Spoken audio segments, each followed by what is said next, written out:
us the inside scoop with your advocacy team, Toby Pearson, Aaron Bowie, and Todd Burke.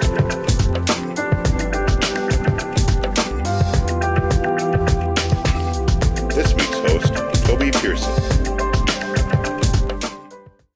Today is Wednesday, February 21st. Welcome to the first Inside Scoop of 2018.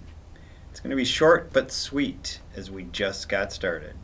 So they're back in session, and on the Senate side there are already legal questions, such as, can the president also be the lieutenant governor, and can the lieutenant governor also be the president? To be decided some other date. Yesterday there was a point of order raised upon it, but there has been no legal action as of today's filming, which is on Wednesday. Also, why is that important? Well, it's because the Senate is controlled by the Republicans by one seat. So if the president, who is a Republican, can actually serve in the Senate, then it would in essence be a tie, which would make things all that more interesting during the session.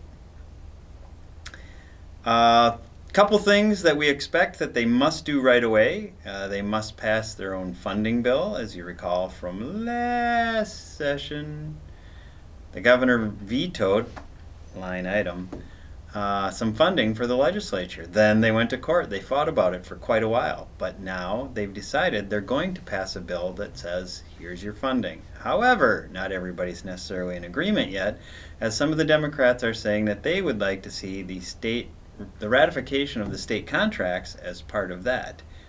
In other words, if we're going to give ourselves raises, we should also ratify the contracts for all the state employees. Stay tuned for dynamics on that one. Tax conformity is going to take up a huge amount of time and a huge amount of money. Somewhere around $600 million is at stake. With the changes to the federal tax issues, they like to conform Minnesota state to those same changes, but there's a different interaction this time because of the way the changes were made on the federal level. In other words, there could be a tax increase as a result of the tax changes on the federal level. But we'll see at the end of the session when they have it all figured out, right? In healthcare, we will see a lot of conversation about health insurance again, and we will also see conversation about the opioid, easy for me to say, opioid epidemic going on in the state. That will be discussed. There have been a number of press conferences already on that particular topic. Today, they had 2 hours of testimony in the Senate Aging Committee about people who had bad experiences in many of our care settings. The stories were horrific. They were terrible. They should never have happened.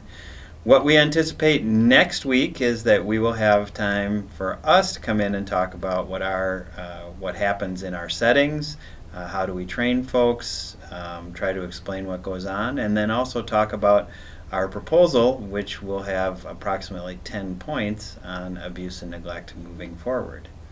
We have not finished the drafting of those bills yet. We had a meeting today. As soon as they're drafted, we will get the word out to you so you know which bills to look at. But right now, we anticipate that this will be an exciting legislative session with lots of twists and turns, and we will try to keep you updated with the inside scoop.